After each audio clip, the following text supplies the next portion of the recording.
예, 우리 요즘 이제 뭐 틱톡이라든지 유튜브 쇼츠라든지 뭐 이렇게 짧은 동영상들이 굉장히 인기죠. 근데 그리고 이제 아무리 그 중요하고 심각한 내용도 다 15분 안에 한번 요약해봐라라고 요구받는 시대를 이제 살고 있습니다. 근데 이제 곰곰이 이제 생각해 보면 그 이 어떤 세계를 잘 이해하기 위해서는 시간이 요구됩니다. 어, 그러니까 우리가 점점 이렇게 짧은 것 위주로만 이렇게 가게 되는 이 문화에 대해서 약간 거기가 그런 것들이 주는 어떤 편의함이 있죠. 하지만 그것에 우리가 너무 물들면 곤란해요. 우리 기독교 청년들이, 기독 청년들이. 어, 그리고 일단 이제 그렇게 짧게 짧게 제작된 그런 영상들이 마치 이제 광고와도 같죠. 끊임없이 우리의 시선을 계속 주목하게 만들고, 이렇게 아드레날린을 막 분비하게 만들고, 그래서 그런 것들에 중독되다 보면 이제 깊은 사유와 생각을 할 수가 없습니다. 자, 우리는 이제 요한복음을 묵상하면서 동시에 믿음이란 말이 뭔가를 저와 함께 같이 이렇게 살펴보고 있는 거예요. 전에는 그냥 뭐 믿으면 믿는 거지, 뭐라고 쓱 지나가셨다면 이제 뭐 고등학교도 이제 졸업하시고 이제 어, 우리가 이 세계를 잘 이해하고 우리 자신을 잘 이해하기 위해서는 깊은 시선, 그러니까 시간이 좀 요구돼요. 아마 이제 여러분들 설교를 듣는 시간도 이제 그런 시간일 겁니다. 여러분들 그냥 성경 읽으셔도 되죠. 아무 문제 없습니다. 하지만 우리가 한 주에 함께 모여서 우리 공동체는 어떻게 하나님의 말씀을 해석하는가, 그리고 내가 하나님의 말씀을 제대로 이해하고 있는가, 이 설교를 통해서 여러분들이 다 이해하지 않으셔도 돼요. 가끔 듣다가 지루하면 그냥 주무셔도 돼. 하지만 이렇게 매일 나오는 게 중요해요. 나와서 하은 반가워요. 몸은 좀 괜찮아요? 그래요. 제가 내가 지지난주에 설교할 때 잠깐 졸았다고 내가 뭐라 그러는 건 아니에요. 자, 좋은 게 아니죠. 잠깐 눈을 감고 묵상을 하더라고요. 이렇게 눈을 감고 깊이 음미하더라고요. 예, 그런 자세가 필요합니다. 자, 우리 지난 시간 어떻게 뭘 나눴는지 한번 생각해 보겠습니다. 자, 우리가 한 3주에 걸쳐서 믿음이 어디서 오는가, 그러니까 믿음의 기원에 대해서 이야기를 했어요. 그러니까 우리는 자꾸 믿는다라는 말을 내가 믿는다로 자꾸 오해해요. 아니, 그렇지 않습니다. 애가 태어나지도 않았는데 아빠 엄마를 어떻게 사랑하고 혹은 아빠 엄마한테 어떻게 투정을 부려요. 그렇죠? 애가 태어났으니까 그런 게 가능한 거예요. 마찬가지예요. 하나님으로부터 믿음이 시작됐기 때문에 이것만 기억하시면 돼요. 믿음은 누구에게서 시작한다? 하나님에게서 시작한다. 그래서 때로는 믿음이라는 우리의 상식적인 어떤 단어적인 어떤 이해를 벗어나서 믿는 과정에서 의욕과 막막함이 수반해서 와요. 당연합니다. 애가 자라면서, 여러분들이 자라면서 늘 좋았어요. 늘 엄마 아빠가 사랑스럽고 태어나면서부터 난 지금까지 엄마 아빠를 위해서 효자로 효녀로 살아야겠다라고 결심한 사람이 있습니까? 없죠. 그런 사람은 뭐 비정상이죠. 그런 사람이 만약에 있다면 당연히 불만을 표하고 반항하고 우리 아빠가 진짜 내 친아빠가 맞나? 이 생각 한 번씩 하고 우리 엄마가 내 친엄마가 아닐지도 몰라. 백설공주에 나오는 어떤 그런 새엄, 고개를 끄덕끄덕하는 분들이 있는데 그런 백설공주에 나오는 새엄마일 수도 있어. 막 이런 생각 막 들죠. 당연한 거예요. 관계란 그런 거예요. 그리고 믿음은 우리가 하나님을 먹는다라는 표현을 했어요. 먹는다라는 거는 가장 우리의 기본적인 욕구예요. 하나님으로 말미암아 우리의 가장 기본적인 욕구가 채워진다, 이런 뜻이에요. 사실 헛헛하잖아요. 그렇죠? 여러분들이 욕구를 채우려고 하는 거, 아무리 맛있는 음식을 먹어도 다시 헛헛해지죠. 뭐 대중 미디어나 뭐 이제 어떤 작품들 같은 데서는 어떤 그 성적인 쾌락이 굉장한 거라고 이제 이렇게 환상적으로 이렇게 부풀리긴 하지만 사실 그렇게 굉장한 것이 아니죠.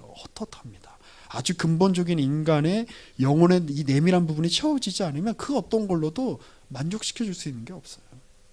쇼핑 뭐 살 때만 기쁘죠.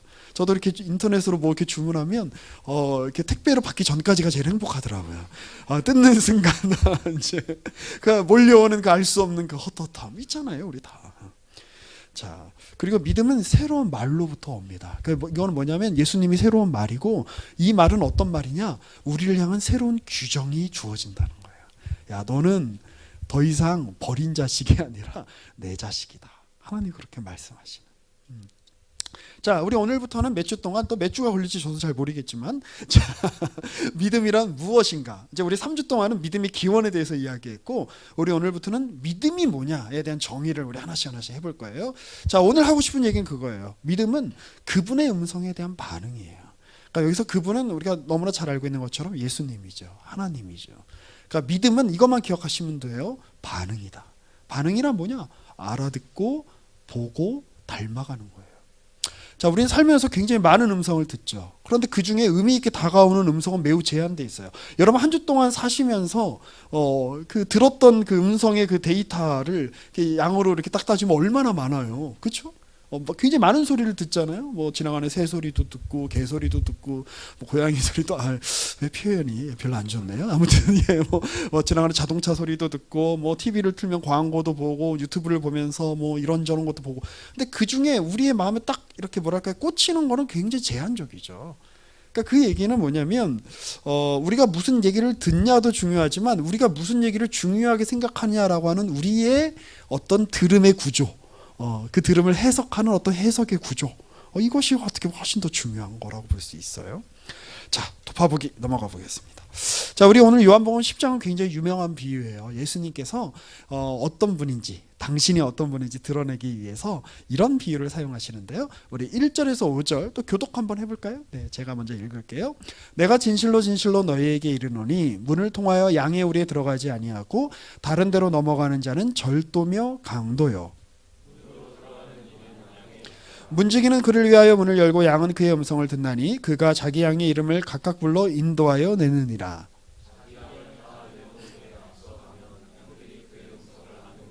함께 읽겠습니다. 타인의 음성은 알지 못하는 거로 타인을 따르지 아니하고 도리어 도망하느니라. 지금 예수님이 유대인들이 굉장히 잘 알만한 어떻게 보면 그들의 삶의 정황을 가지고 지금 비유로 말씀하시는 거예요. 자, 옛날에는 그 예수님이 이제 말구유에서 이제 태어나셨다고 이렇게 우리가 알고 있잖아요. 그래서 예수님 되게 힘드셨겠다, 가난했겠다 이렇게 생각할 수 있는데 그 당시에는 그 가옥 구조를 보면 우리 옛날에 제주도도 그랬다는 것 같아요. 가축이랑 같이 살았어요. 그러니까 보통 이제 1층 같은데 이제 양이나 이렇게 소나 이제 이런 게 있고 대부분의 가정이 그랬대요. 그래 약간 이제 2층쯤에 이제 사람이 이제 살고. 그러니까 이제 가축이랑 같이 사는 게 굉장히 익숙해요. 왜냐하면 겨울에 이렇게 가축이랑 같이 있으면 따뜻하잖아요. 또 양이니까 얼마나 좋아. 양털이 얼마나 좋습니까? 그렇게 그리고 이제 어떤 그 강도나 어떤 외부의 침입으로부터 약간 방어해 주는 효과도 있고. 그래서 이제 같이 이렇게 지냈어요. 그런데 이제 좀 양을 많이 치는 사람들이 있어요. 적어도 뭐 양이 한 서너 마리가 아니라 한 3, 40마리쯤 되면 이게 같이 지낼 수가 없잖아요. 그럼 집이 이렇게 있으면 집 뒤편에 이렇게 울타리를 만들었어요. 한 1.5m에서 1.8m짜리 울타리를 만든 다음에 그 위에다가는 요즘도 그렇대요. 유리를 박아 놓거나 아니면 옛날에 이제 가시 같은 거, 가시나무 같은 거 올려놓는 거예요. 누가 못 훔쳐가게. 그리고 이렇게 둥그렇게 우리를 만들고 그 사이에 이제 문을 만드는 거죠. 자, 그러면 양들이 기가 막힌 게 주인의 음성을 그렇게 잘 안답니다. 그래서 제가 그 게리 버지라고 하는 어떤 성경학자가 주석서에 그런 얘기를 했는데 되게 인상적이었어요. 그 1980년대 후반에 그 이스라엘하고 이제 팔레스타인하고 이제 뭐 분쟁이 굉장히 그 심화됐을 때 이스라엘 군대가 어떤 팔레스타인 마을을 이렇게 점령하면서 세금 내라 그랬는데 안 냈어요. 우리가 세금 내면 니네 군대를 이렇게 강화하는 데 쓸 거잖아. 그러니까 이 이스라엘 군대가 팔레스타인 그 마을에 사람들의 가축을 다 뺏어 버렸어요. 다 한 곳으로 이렇게 몰아가 버렸어. 그런데 이제 어떤 여인이 다음날 찾아와서 나는 남편이 죽었다. 난 가축이 없으면 우린 다 굶어 죽는다. 그러니까 내 가축만이라도 좀 돌려달라 이랬대요. 그런데 거기 이제 가축이 이제 수백 마리가 이렇게 있는데 이스라엘 군인이 빈정거리면서 뭐 데려갈 수 있으면 데려가 보라고. 사정이 딱 하니까 우리가 들어주겠다. 그런데 이 중에서 너의 양만 데려갈 수 있으면 한번 데려가 봐. 이렇게 얘기했대요. 그런데 이 여인이 그리고 이제 그 아들이 이렇게 조그만 아들이 와가지고 피리를 불자. 예, 그 여인의 소속된 양들만 한 20마리, 30마리만 쫙 나오더래요. 그거 기가 막히죠. 지금도 이제 그 목동들이 그렇게 양을 칩니다. 그 목동들이 이렇게 부르는 게 뭐 후후 타오 타오 뭐 이렇게 얘기를 한대요. 그러면 양들이 자기 목동의 그 목소리를 듣고 이렇게 막 나오는 거예요. 자, 아침이 밝아오는 거예요. 양치기 이제 양의 주인이 탁 이렇게 자기 양을 이제 부르러 갑니다. 자기 양을 지금 보호하고 있는 울타리는 그 앞에 문에서 지키고 있는 사람이 있어요. 인사합니다. 상조. 상조 형제예요? 상부. 상조 미안. 상부 형제. 잘 잤어요. 자, 나 양들을 찾으러 왔어요. 그래요. 제가 문을 열어드리겠습니다. 자, 내 양들 나와라. 타. 그러면 이제 그 양들이 이제 주르르륵 따라 나오는 거예요. 그리고 예수님 말씀하시는 거예요. 야, 이게 무슨 뜻인지 알겠지? 그러니까 그 당시에 이 얘기를 듣던 사람들이 예수님의 말씀을 알아들었을까요? 못 알아들었을까요? 아니, 어려운 얘기는 아니잖아. 매일 아침 자기 동네에 일어나는 일이니까. 근데 이 얘기를 왜 하는 거지? 못 알아듣는 거예요. 다음 우리 두 번째 한번 볼까요? 이러한 주님의 비유를 들은 사람들의 반응은 어땠을까요? 6절 같이 한번 읽어봅시다. 시작. 예수께서 이 비유로 그들에게 말씀하셨으나 그들은 그가 하신 말씀이 무엇인지 알지 못하니라. 그래서 제가 이 구절을 읽을 때마다 늘 은혜를 받아요. 격려를 받아요. 예수님이 말씀하셨어도 백성들이 못 알아들었구나. 내가 설교할 때 사람들이 못 알아듣는 게 당연하구나. 이러면서 늘 위로를 받는 그런 구절인데, 자, 못 알아들으니까 주님께서 이렇게 이제 말씀하시는 거예요. 오늘 읽었던 구절이에요. 오늘 읽었던 구절인데, 자, 우리 C번 한번 보겠습니다. 주님이 자신을 직접적으로 뭐라고 지칭을 하시냐? 함께 또 읽어볼까요? 시작. 나는 선한 목자다. 선한 목자는 양들을 위하여 목숨을 버리거니. 야, 내가 이 얘기 왜 하는지 모르겠냐? 내가 너희의 선한 목자란 말이야, 이 밥통들아. 왜 이렇게 못 알아듣냐? 그 얘기를 하는 거예요. 자, 또 다음 우리 한번 보겠습니다. 선한 목자의 그럼 특징은 뭘까요? 자, 우리 14절, 15절 같이 한번 또 읽어보겠습니다. 시작.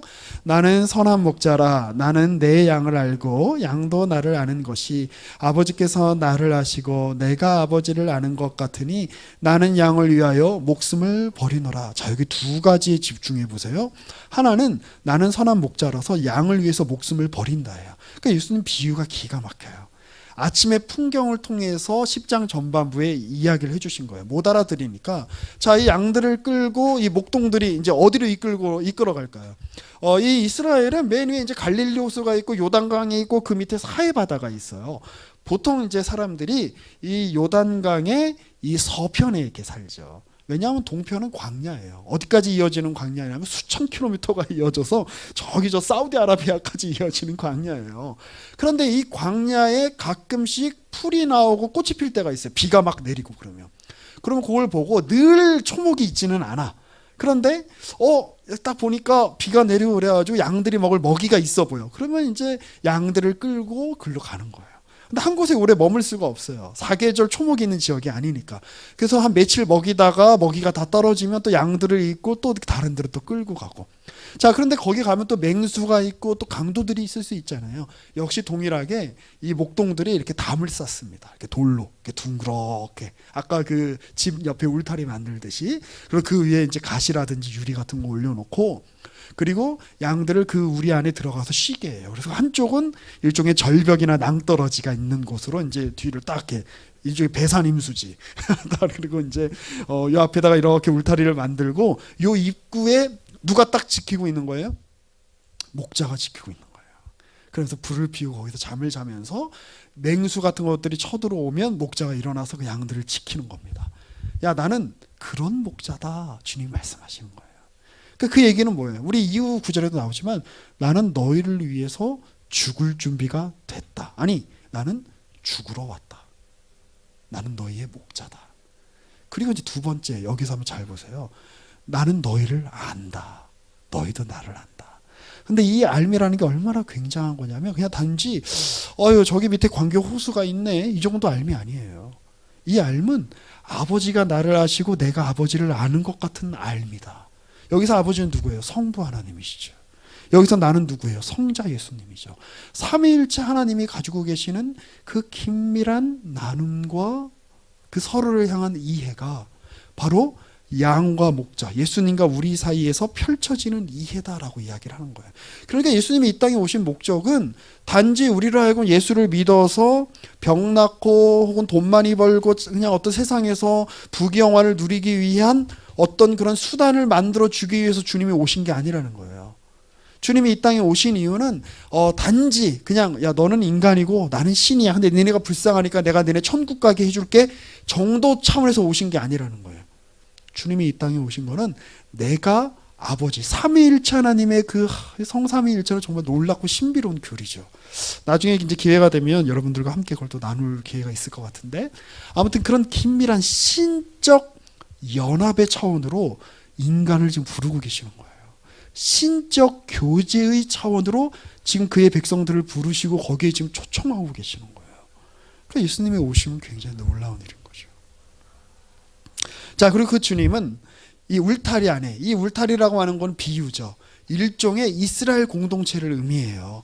언약이라고 하는 울타리로 하나님이 그 자기 양들을 두르시고 내가 이 양들에게 복을 줄게. 그런데 이제 그 울타리의 범위가 넘어간다. 그 얘기를 하고 있어요. 자, D번 한번 볼까요? 2번이군요. 그 목자는 울타리 밖에 있는 양들에게도 관심을 기울이세요. 자, 우리 16절도 같이 한번 읽어볼까요? 시작. 또 이 우리에 들지 아니한 다른 양들이 내게 있어 내가 인도하여야 할 터이니 그들도 내 음성을 듣고 한 무리가 되어 한 목자에게 있느니라. 내가 이스라엘 말고 그 울타리 밖에 있는 이들도 내가 부른다. 제가 그 지난 새벽 기도 때 이 구절을 이제 주석하시고 설교하시면서 윤성진 목사님께서 이런 말씀을 하셨어요. 여기서 우리에 들지 아니한 다른 양들 중에는 지금 예수님을 대적하는 바리새인들, 사두개인들도 포함이 된다. 놀랍죠? 그러니까 하나님이, 우리는 지금 약간 울타리 안에 들어와 있는 양이야. 그런데 이 주님께서는 이 울타리에 들지 못한 이들, 소외당한 이들, 낮은 이들, 혹은 아직 주님을 모르기 때문에 주님을 배척하는 이들도 지금 주님께서는 뭐하고 계신다? 부르고 계신다. 그 놀라운 비유가 있죠. 우리 누가복음 15장에 이런 비유가 있는데, 우리 다음 한번 슬라이드 보여주시겠어요? 누가복음 15장 1절에서 7절인데요. 또 이것도 한번 우리 같이 교독해 보겠습니다. 시작. 제가 먼저 읽을게요. 모든 세리와 죄인들이 말씀을 들으러 가까이 나오니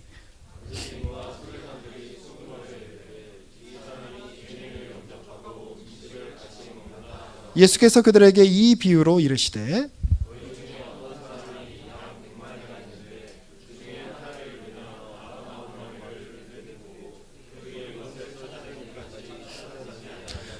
또 찾아낸즉 즐거워 어깨에 메고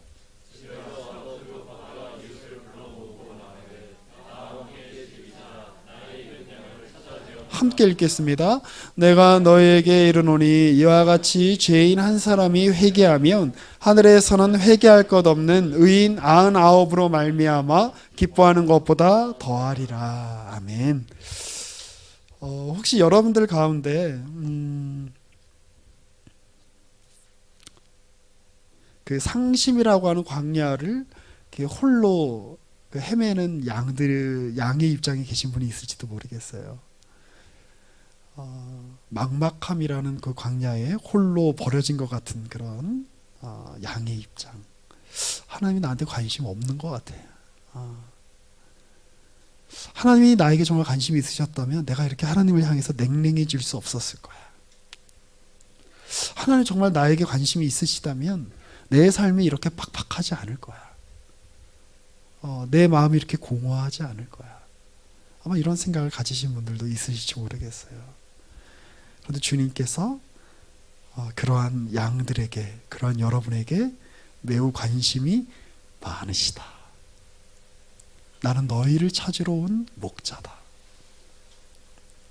난 너희에게 음성을 들려주기를 원한다.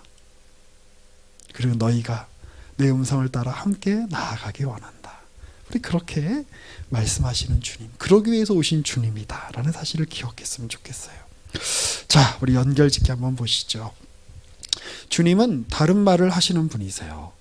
그러니까 세상의 말은 생명을 다 사실은 해치는 말들이에요. 그런데 주님은 생명을 살리는 말씀을 하세요.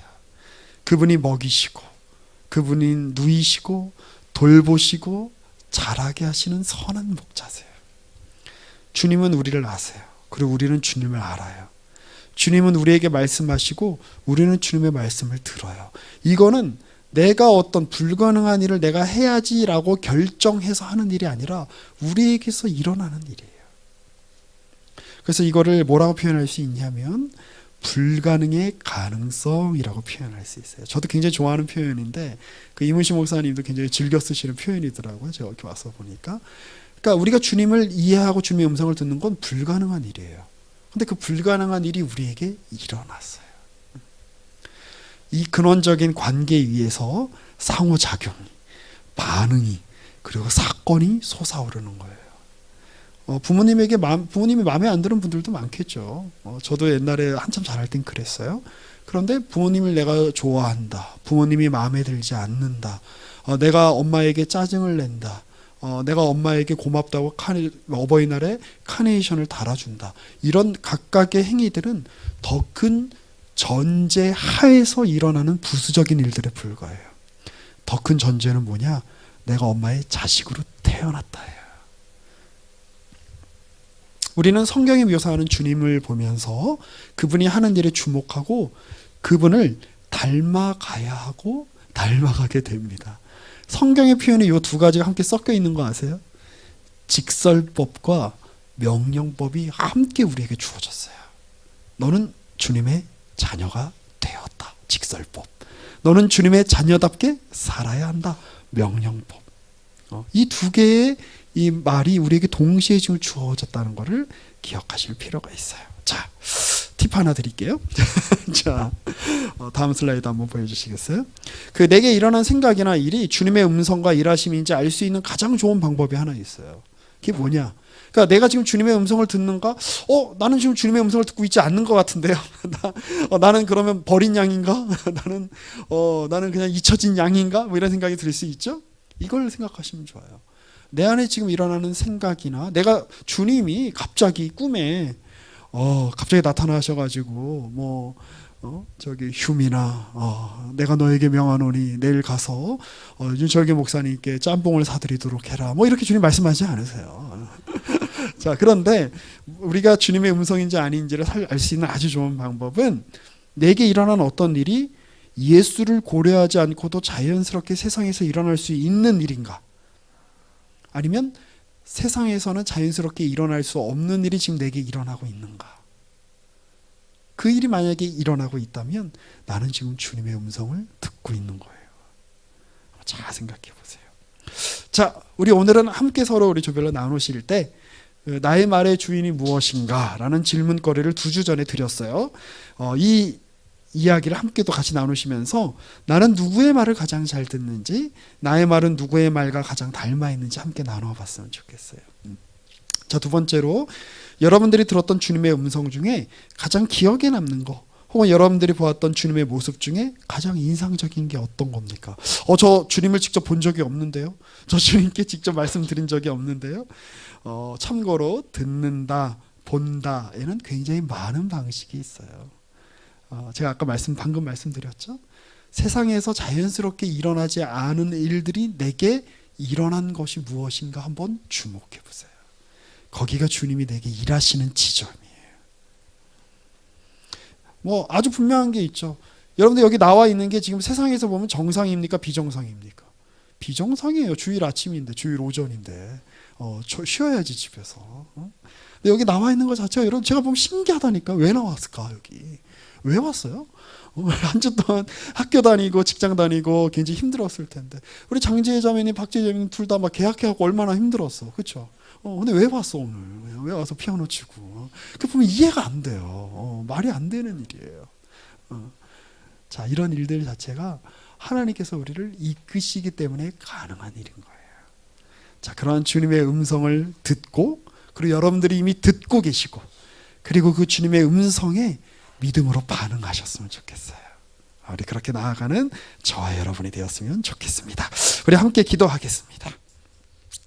주님, 우리는 주님을 볼 수 없고 만질 수도 없습니다. 그래서 주님이 어떤 분이신지 감히 헤아릴 길이 없습니다. 그럼에도 주님께서 우리에게 함께하고 계신다는 믿음이 우리 안에 있습니다.